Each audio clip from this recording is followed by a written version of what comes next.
Hello, friends. Oh, happy day today. I've got a shark eating my foot, and still the day is great. Yes, we're here to talk about a hospital environment that might be great for the technology of hospitals, and it is not a healing environment. What would you say about it, Susan? Well, I was noticing in the last few years when I had to be in a hospital or accompany you in a hospital, I was noticing how bored I was. And my suspicion was that there was a lot of boredom, not only with patients and visitors, but with the staff. And for me, boredom is an emergency. Boredom is not the basis for health and curiosity and wanting to get better and wanting to live. If to live means you're bored, and then there seem to be all these possibilities in these healthcare centers, these hospitals. Why couldn't people do knitting together? Why couldn't people say, I need to have this operation and I'd also like to speak Japanese with your staff? Why couldn't hospitals be challenges? People will say, well, when you're sick and full of pain, you can't do anything. But I saw a lot of people just sitting there staring at the television, and it would make a good case if somebody from these hospitals could say why staring at a TV is good for your health. So that was the thing I was mostly focusing on and trying to imagine. Hospitals are weird because they're just a bunch of people in their bedrooms. And there's very little stimulation in the hallways. They're long and straight, and Well, you're saying no art. There's no art. Right. There's no art. There's no creativity. Yeah. No one could make one whole floor a forest, that you walked through a forest, that it was painted on the walls, and you could even pipe in sounds of birds chirping and crickets cricketing. And I know that you, in medical school, really neither wanted to be this persona of doctor that you saw, nor did you want the hospital as it was to be your future. And I wonder if you talk about that a little bit more. Okay. Well, yes, you're completely right. They were not healing environments, which is a term that came after I was in medical school.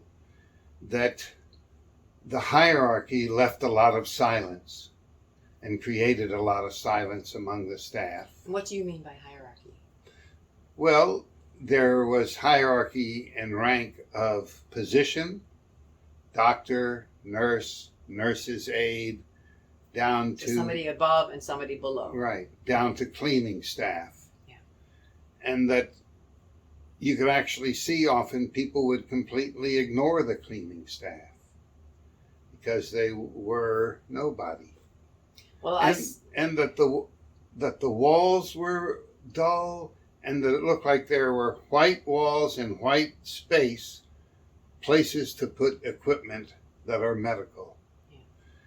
And so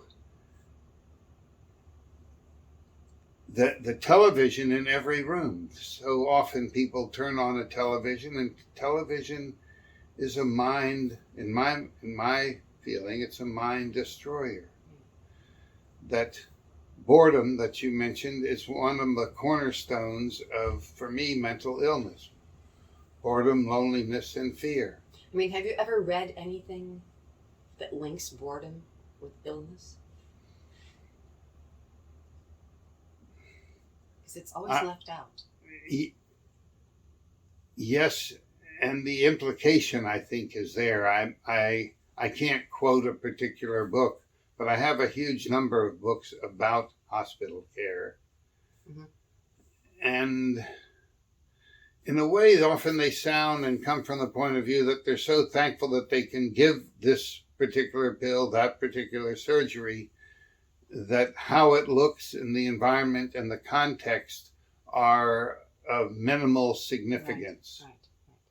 Well, in the last thing, when you were talking about Gareth Brandwin's article on overcoming pain, you talked about how you can have pain and you could not give it a significance.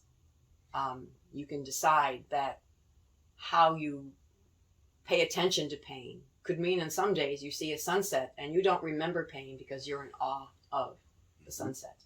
Or you can be singing songs or dancing. And so the pain is there. No one's doubting that. But the attention that you're not giving it is also not there, so to speak. And I just wonder, when I go into a hospital room, I already feel like there's been a certain attention paid to what this is supposed to be. It's supposed to be sterile. It's supposed to be clean. It's supposed to be high tech. But all the other things, like a little note, or I saw it in one of the places you were in the last few weeks, where you asked the cleaning woman, hey, tell me about yourself. And she said, I'm just housekeeping. And you said, well, you got a name. She goes, nah, I'm just housekeeping. She wouldn't even let herself be somebody in your presence. Right. And possibly it's because she got in trouble from somebody who wants her to stay in her place. Right. And it is not inviting. There's not an invitation to celebrate in the hospital, to dance down the hallways, to have a moment where there's a little dance party in a waiting room for patients who can travel. The COVID has probably also thrown a curveball into it, because the contact with people can be a real negative concern for people.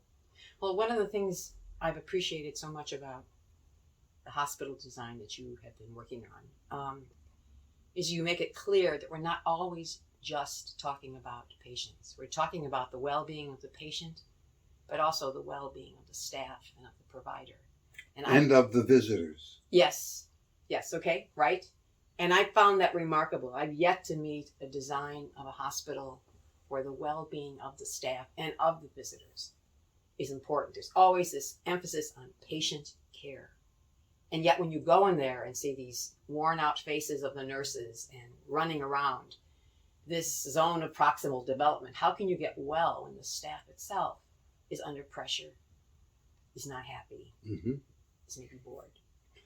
I think one could take how you're looking at the hospital and say, well, this is like a shopping mall. This is like... How so? Well, the anonymity, that there's a stuffness of what you want, but the idea that you might dance down the hall there or start singing a song.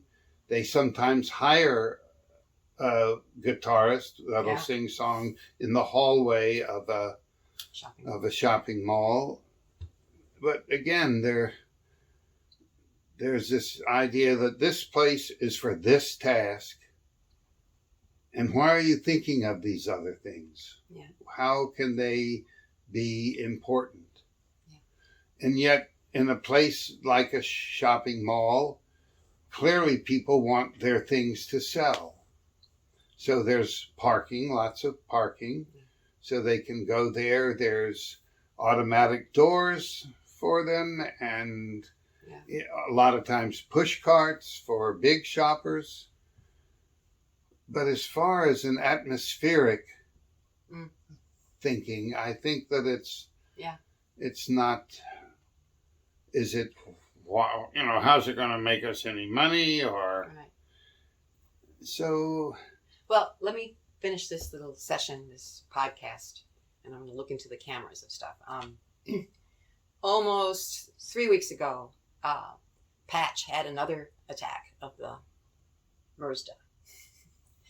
Early in the morning, like 7 o'clock. And what that meant is that he would be like this, and a lot of pain on his feet. Okay, so we zoomed away into the waiting room of the emergency room.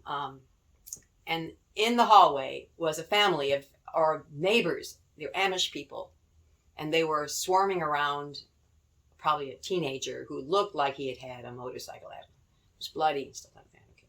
And then there was one guy there who looked like He was just zoned out completely. And then there was Patch, in pain, and myself, worried, and a few other people.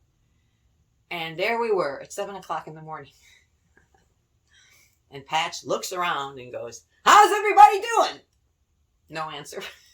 And then, "Let's sing. Amazing Grace." Come on. And I, who've known Patrick for like 30 years, I thought, "Oh, don't do this here. You're going too far. No. But I noticed the teenager who probably had a motorcycle was kind of like, and the security guard joined in. "I felt pain like me." And there we were in the dark corner of the emergency room. And I thought, wow, if this is not experimental performance, I don't know. And I was shocked to see what a chicken had. And I finally did join in and thought, look, if under pain, Patch could do it. Susan, you're just worried. Sing. So we tried. You all keep trying. And look out for the sharks.